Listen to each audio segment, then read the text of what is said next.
So, any David Bowie fans out here? Yeah? Yeah, you can cheer more, more than that. Come on. It's David Bowie. There we go. It's downhill from there because my talk has nothing to do with David Bowie. So there's this line in the song Changes that goes, "Turn and face the strange." Let me see if I can there we go. And for me, what that line means, or what it evokes, I guess, is seeing the procession of all your past selves kind of lined up, ranged towards you, kind of a hall of mirrors effect. David Bowie represents, experimentation and alienation and just acceptance and embracing, all these different identities. And so that song kind of represents that for me as well. Turn and Face the Strange is about, all the things that make you uniquely you, right? The good, the bad, the awkward, the uncomfortable, the admirable, and the nerdy, and embracing it. So the story I'm going to tell you today, it's a story about two online fan communities, if you read the program. But it's also my personal story about turning to face the strange. My story starts in 1998. So you got to cast your memories way back, 21 years. I can see some pretty young faces out there. For those of you who weren't born then or may not remember, you're just going to have to use your imaginations. I'm going to try and paint you a word picture. 1998. All right, so I'm in my mid-30s, which means that I was 15 years old in 1998. And I'll introduce you to 15-year-old Eric.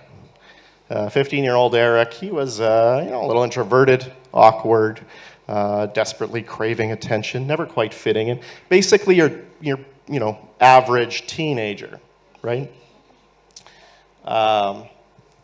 He was a bookworm, sci-fi nerd, right? Sci-fi fan. One of my favorite authors at the time was Orson Scott Card, also author of Ender's Game. Ender's Game was one of my favorite books at the time. Anybody read Ender's Game? Yeah?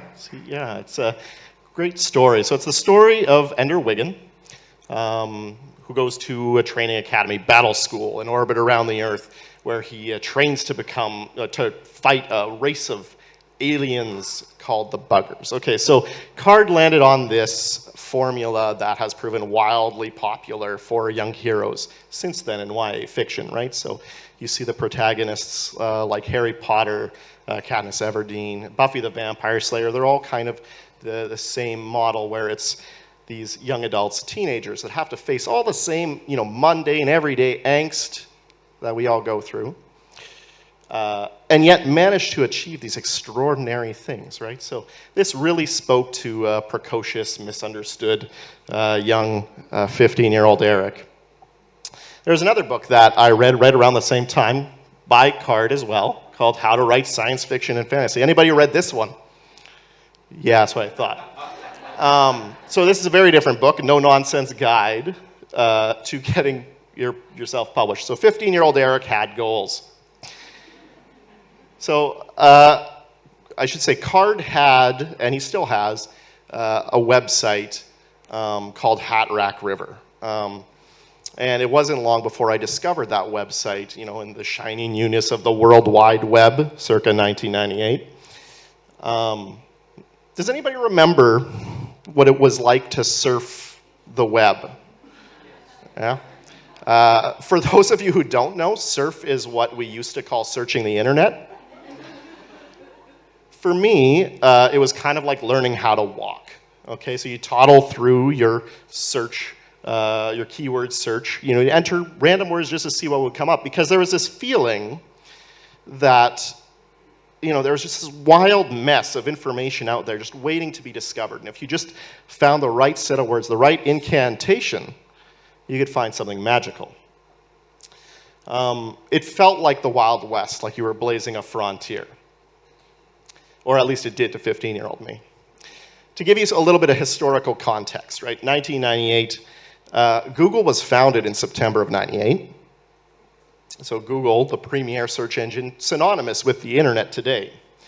Wikipedia, 2001, that's the site that aggregates most of our encyclopedic knowledge on the web.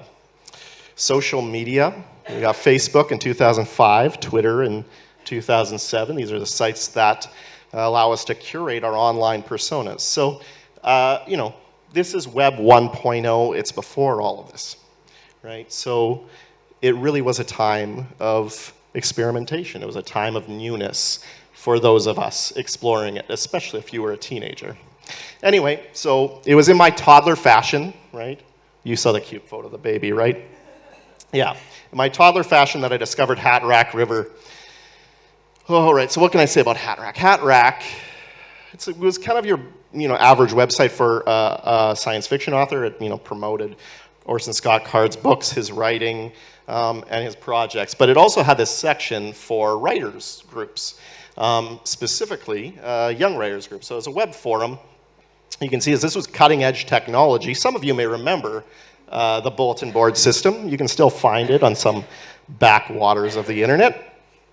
It's a clean design. Anyway, so there were threads where you could post your essays, your poetry, your stories, your book reviews, which was great because I'd never had a peer group. At that age, that was brand new to me. That was fantastic, where I could actually share my writing and get feedback, from people my own age. That was great. But the real exciting thing about this was the open discussions, and that's where the community really formed. That's where we bonded. Right? This was a combination of a schoolyard and a bar, if that makes sense. We could debate, we could carouse, we could flirt, we could experiment because this was a new medium, right? This was new to us, and we were discovering ourselves. And it felt like I'd found my people, So as I said, a time of firsts for me. It was the first time I was sharing my writing with, someone that wasn't a resigned adult. First time debating fan theories, So yeah, I was saying open discussions. It was the place where we could fan out, not just about Card and about Ender's Game, but about all the things that we were reading or watching or playing, right? So yeah, first time I was really able to debate fan theories, which I want to say, I think I learned more on Hat Rack about thinking critically about what I was reading than in any English class I've ever taken at the time or since. Yeah, so what else? It was the first time that I felt that, I really belonged, I mattered, and that was really empowering. So let's talk a little bit about what was happening technically at that time, right? And on Hat Rack. So, there we go. Sociologist Irving Goffman wrote this book a long, long time ago. And he believed that all human interaction is a performance. You present a face, a certain aspect of yourself that you want other people to see. All right, and now he was talking about face-to-face interactions, but the principle holds just as true with online interactions. Now, the concept of affordance is really helpful in understanding how the digital space changes how we interact. So affordances are basically the elements within an environment that encourage us to use it in a certain way. So I've got this very basic illustration here of an affordance, right? If you take a cylinder and you place it horizontally, well, you can roll it, you can balance on it. If you place it vertically, you can, what I'm guessing here is fill it with water and boil an octopus. And so with the digital medium, that's kind of what you can do. Has anybody seen the TV show MTV's Catfish? Yeah? So that's kind of what you can do online, right? Like you have a greater ability to edit yourself, to present yourself, to curate a specific persona. With Hat Rack, we were doing that. It afforded us new ways of constructing our virtual selves. But more than that, without doing a deep dive into adolescent psychology, it afforded us new ways of discovering ourselves, right? We were able to kind of observe who we might want to be and try that out, test it out.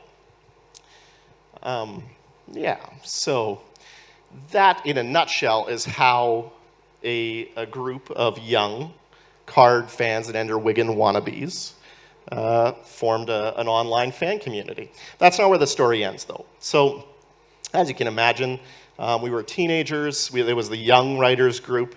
We were rapidly aging out of this. Our worldviews were expanding. Some of us were falling out of love with Orson Scott Card and his politics, which I won't get into.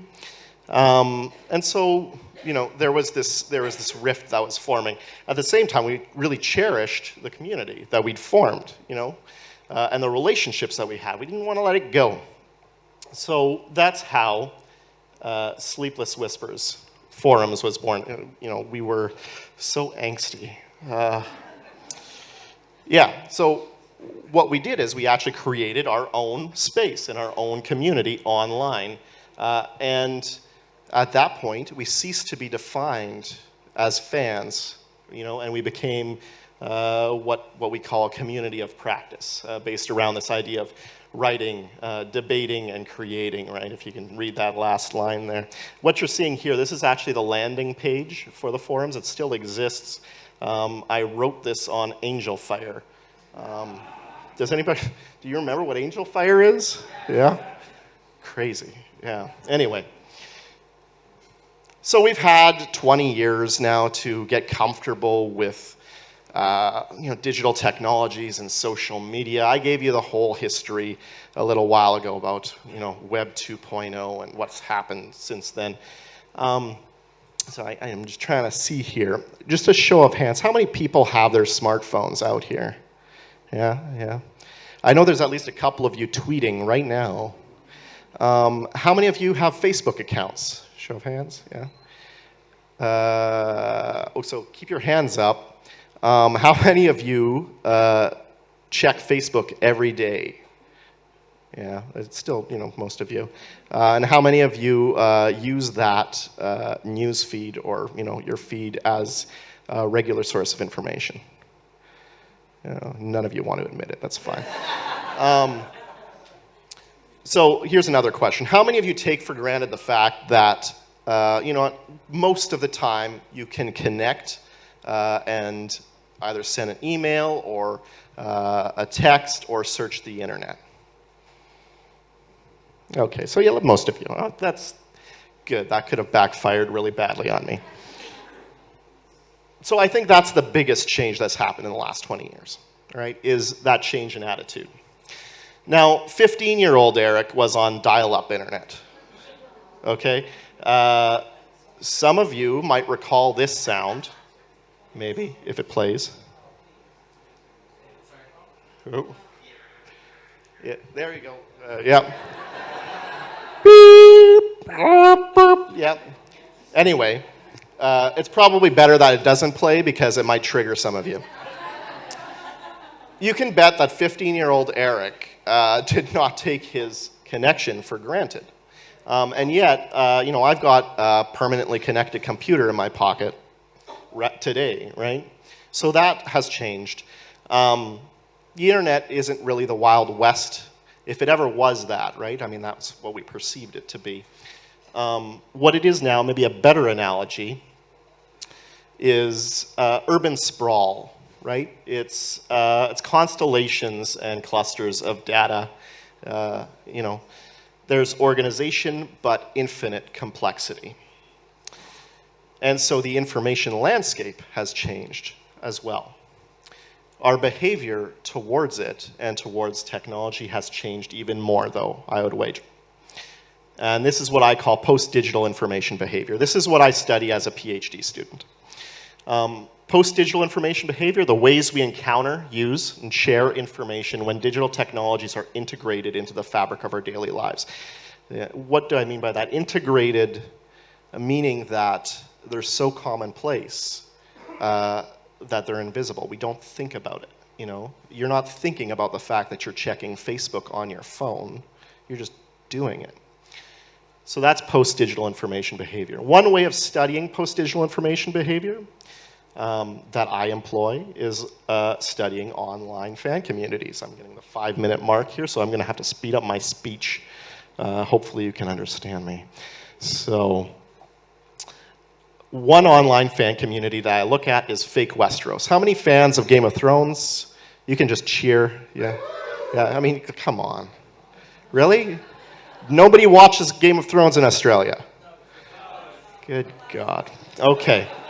All right. Anyway, so Game of Thrones, if you don't know, is an HBO TV series that is wildly popular, has been on the air for 8 seasons, recently concluded with over 44 million viewers, apparently only 5 in Australia.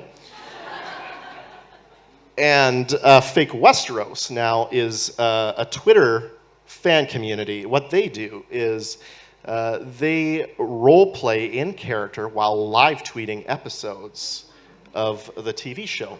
Now, if you're interested, you can check out my research here.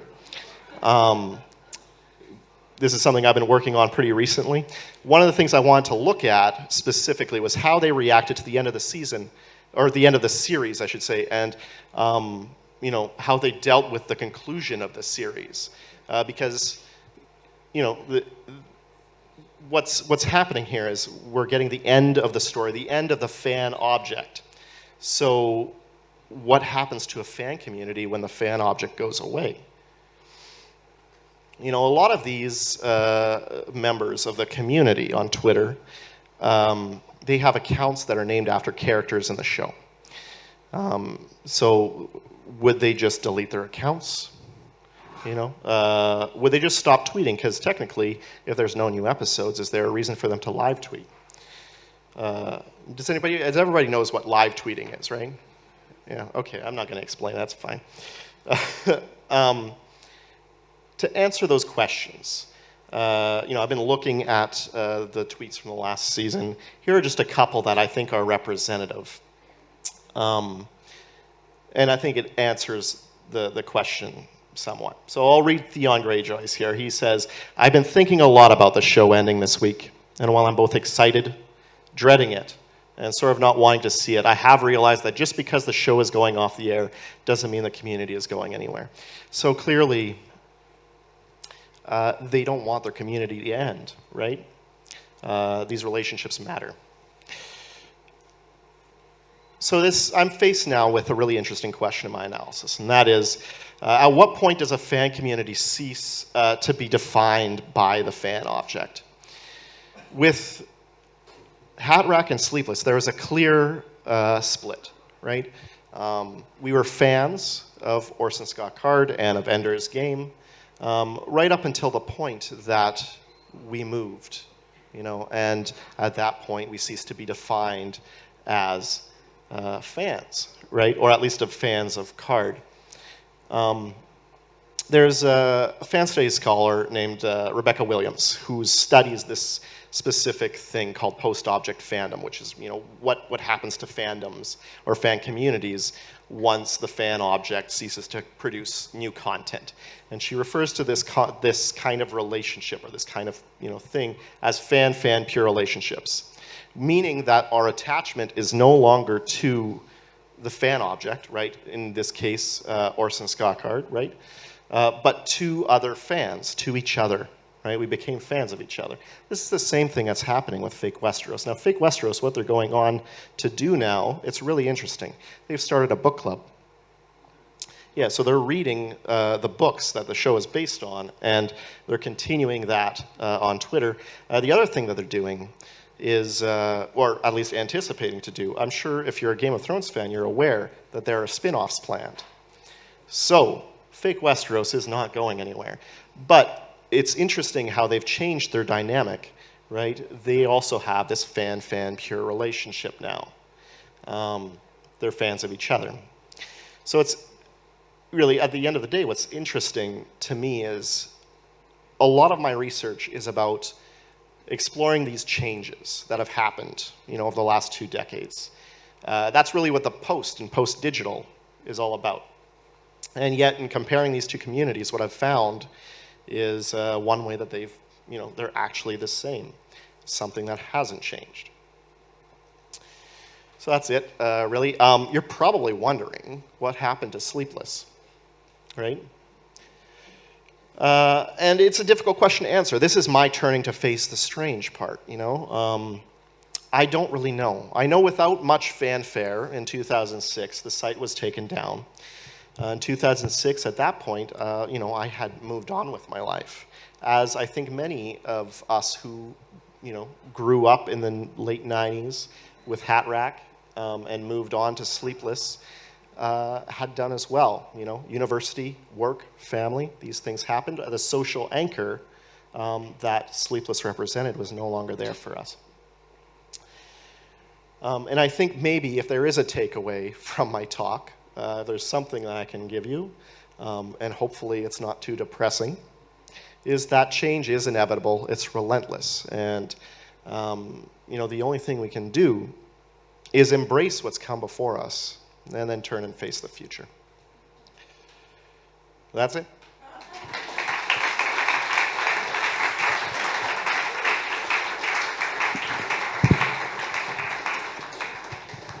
All right, so this is the point where people get to ask you questions about all the nerdy things in your life that you didn't have a chance to talk about just now. I didn't agree to that.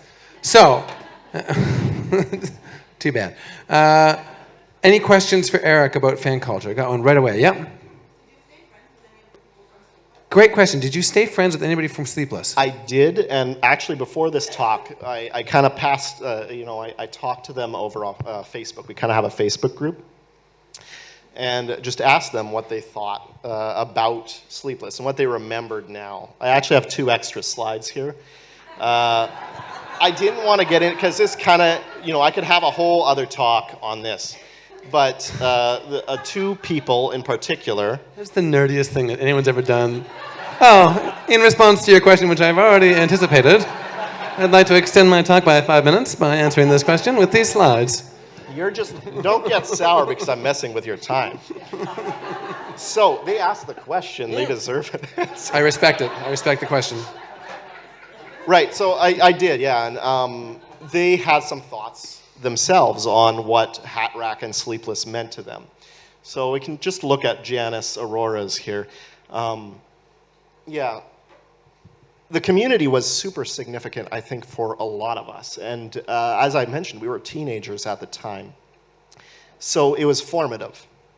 And it's fair to say there was a lot of things happening, right? As I said, it was a time of experimentation. It was a brand new medium to us, right? So we were discovering ourselves and using that medium to do so. But some of the things that Janice talks about here is really interesting. You know, the fact that she went on to become a journalist, and she credits her time in the community as part of that, is really, you know,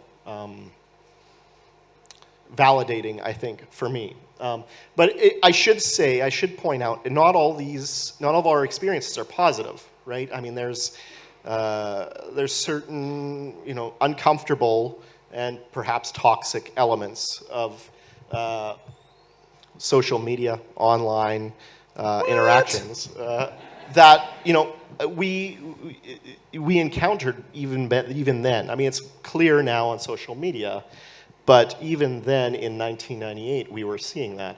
Like, right? were your parents worried that you were joining a death cult or something like that? My parents are in their 80s, so they don't even know how to send email, and that's how I like it. Okay, another question.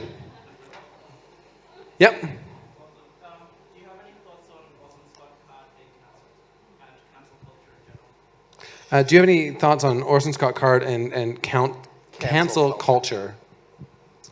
Tell people what cancel culture is first. I think that's probably a useful starting spot. Okay, so cancel culture is, I think, when, you know, collectively we choose to cancel a celebrity or person for acting in a way that I guess is unacceptable. Orson Scott Card, I said I wasn't really going to get into his politics. I don't really want to too much, but I think he has certain reactionary views that were a challenge for people, for myself and for a lot of us who we're developing sort of a liberal, more, progressive mindset. Yeah.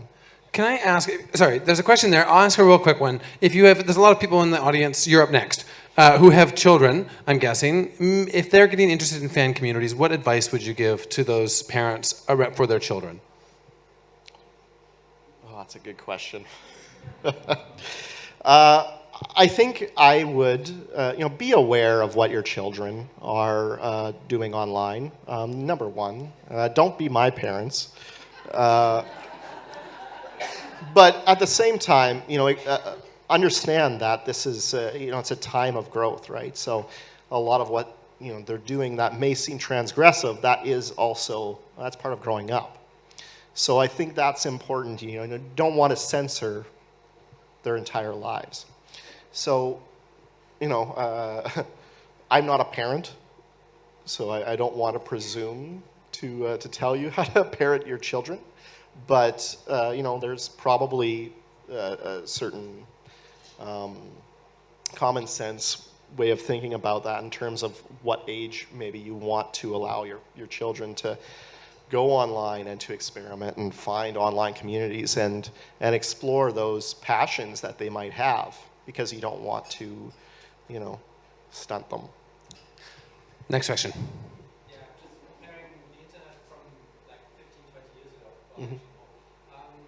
Do you think the communities have changed like in behavior, or have they just moved to different places? That's what I was thinking about too. So have communities changed over this last 15 years, changed behaviors? Are they taking the same shape, or is it different because the modalities have changed? Is your Facebook group that now you meet with these people the same? The Facebook group is not, but I think that has more to do with us and where we are in our lives now. I think Medium definitely has an influence on how we interact, right? You don't have the same interactions on Twitter that you do on Facebook or that you do on a bulletin board system. So that's number one. But, I do think overall, what the kind of behaviors we were experimenting with and trying out then, they've evolved, but they were sort of in a nascent form back then, right? What we're seeing now is just more sophisticated ways of interacting with the medium. And I think that's part of becoming post-digital, right? As we become comfortable and as it becomes everyday to use these technologies and to have them as part of our everyday lives, we're going to find new ways of using them, more effective ways of using them. And that might be good and it might be bad, but right? I guess it's whatever we do with it.